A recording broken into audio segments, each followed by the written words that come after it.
I was hesitating the first two times. I'm getting better. I'll just start right out.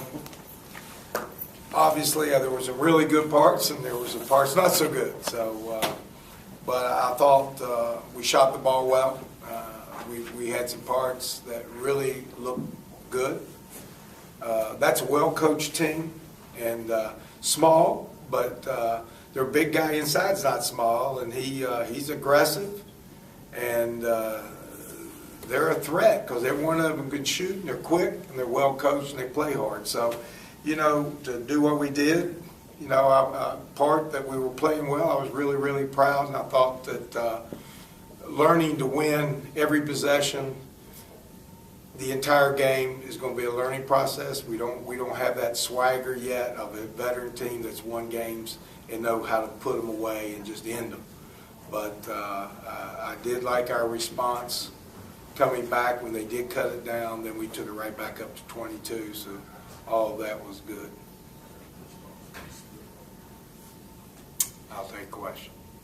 What are your thoughts on the team's performance against the 2-3 zone in the latter portion of the second half? Well, we got all the shots we wanted. We missed them, and there were shots we have the players that were taking them can make them, and that's what they've done in practice. They made those shots. So, one was brand new to the game. It was his first chance. He'd been sitting there a while. But, somebody said, well, he'd been sitting there the first time. I said, well, that's all excuses. He's got to come in and make them. And that's part of being the game. And I think he will. I think he will. It's just didn't happen tonight. Could happen tomorrow night. 13 of 30 from three, 20 of 25 from the free throw line. These are both places where these guys struggled last year. Where do you feel like they're best? What they've improved the most in just the art of shooting? Shooting's a funny thing. And it's almost like players. You're only as good as your coach thinks you are, and you only can shoot when your coach thinks you can. And sometimes coaches put undue pressure on kids by thinking they're going to miss. I'm always thinking I'm going to hit the. I don't ever crap out, man. I'm hitting my number. Let's move to the next dice roll. I just feel like, if you're positive with kids, and then if you come to our practice, you'll see that we do a ton of shooting, and we're positive with them, and it's a repetitive skill. The more you repeat it, the better you get, and if it's the energy and the positive thought process over there, and you don't have a real tick in your shot, a real hitch that you really have to work on, I think you end up becoming a good shooter. And this will continue. It won't, they'll get better and better game to game as they get in a rhythm and a flow and realize that, you know what, you don't have to look over your shoulder. You get in your rhythm, you're one of our guys that shoot it. We'll worry about it later. How did you feel you handled the pressure tonight, knowing Friday night you're probably going to get a lot of it? Yeah, probably a different style of pressure too. But except for that one little lackadaisical period that started coming out the second half, we were a little out of control on 2 or 3 plays. Then we missed a whole ton of shots, and then we got a little lackadaisical on 2 or 3 passes. Outside of that, I thought we did really well. They got in there, we kicked it, we hit the corners over there.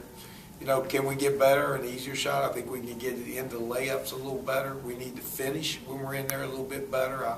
I thought that we got a little soft at times. A couple of times Shaq could have dunked it. I thought he should have gone for the dunks. And I thought that DB, he's a strong, big guy. When he gets in there, should be able to finish up in crowds. And I think they will. That's just a matter of, these guys, first times at this level of finishing plays and finishing games. And it just takes, you wish it would happen tomorrow, but and we're certainly pressing them to finish it tomorrow, but again, it takes time, and they're working at it. All I can tell you is that every day in practice they work at it, and they come out and give Marshall University a great effort. So I have no complaints about any of that. You put Ryan Taylor back into the game when they got the run on you, and he just he just ended everything for them, didn't he, with that three-point play? Well, I think there were two spots.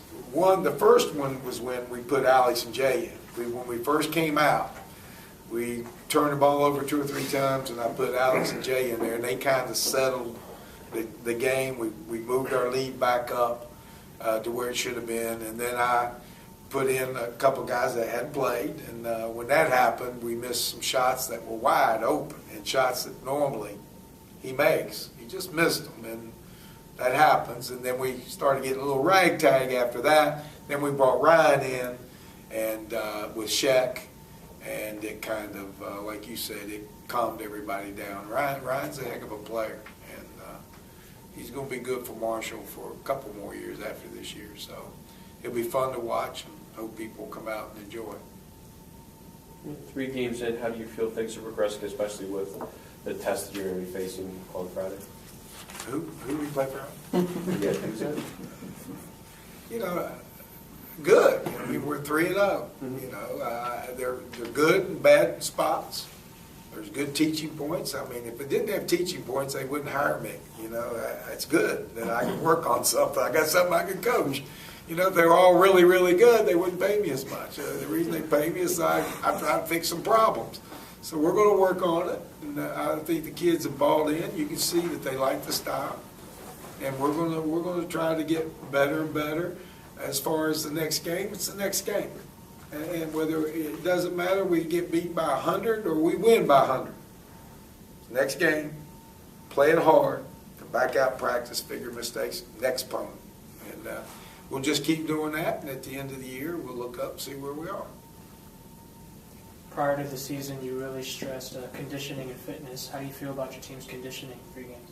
I think that's good. You know, the first game they got winded because they were all excited and got nervous. But since then, they've settled down. I feel pretty good about that. And again, that's still a growing process too, because when you practice the way we play and play the way we play, if the other team doesn't do that, it'll start showing on them in that second half. So, you know, if they're a slow down team and they don't run as much and they don't full court and they're not out, and it's more of a traditionally, you know, 50-point game, that's the way they play. And if we can get our tempo going, then it'll pay dividends for us. Now, we let them wheel us into a slow one. That's a whole different ballgame. We just, again, it's, I said this, I think, last game, is that there are many styles that you can win in basketball. And whatever you choose, you have to be really good at it, and you got to impose your style on that other team. And that's bottom line. And everybody in the stands and media and everybody else, that after a loss, they say, well, but if you would have, yeah, you can always do that. You can always do that. You know, if you're it's like a golf score, when you turn them in, if you're the last one to turn it in and you got an eraser on the end of yours, you're probably going to win. You know, figure everything out, right? It makes it easy. I need that score. Okay, we'll just do that score. So, you know, it is what it is. You think you might have Tamara on Friday, or? You know, a growing injury is, and I probably shouldn't have played him game before. You know, I asked him. I said, "You sure?" And he said he was. But you know, we probably didn't need him. And you know, as we get into these stretches where we start getting toward our conference and getting into the meat of the schedule, then we're going to need him. So I held him out. He might have been able to play, but you know, again, our talents are about equally distributed. If you're not playing 100%, there's somebody else that can play. So he wasn't 100%. We'll deal with that. What was your thought scheduling 3 and 5 days right off the bat? None, because I didn't schedule. None of it? I had no clue. I just walked in. They said, "Here's your schedule." I said, "That sounds good." Are you glad it worked out that way? Well, we're 3-0. You can think of another schedule where I wouldn't want to be 1 and 2. Gotcha. So I think we're in good shape. You didn't do any of it? It was No, all that was I set. didn't do anything. It was kind of set up when I got here. Mark Klein does most of that with Jeff O'Malley. Yeah. Now, I have suggestions. My suggestions is I want the best to come in and play. So figure that one out, you know. Sometimes you get a lot of opposition. They worry more about me than I worry about me, and they want to make sure that we're having success. I just want to play good basketball. You know, I want to play it against the best, and I want to play good basketball. And if we're short, we'll come back next time and see if we can't get a little to their level and make sure that we're able to compete against the best in this country. Anything else? That's it?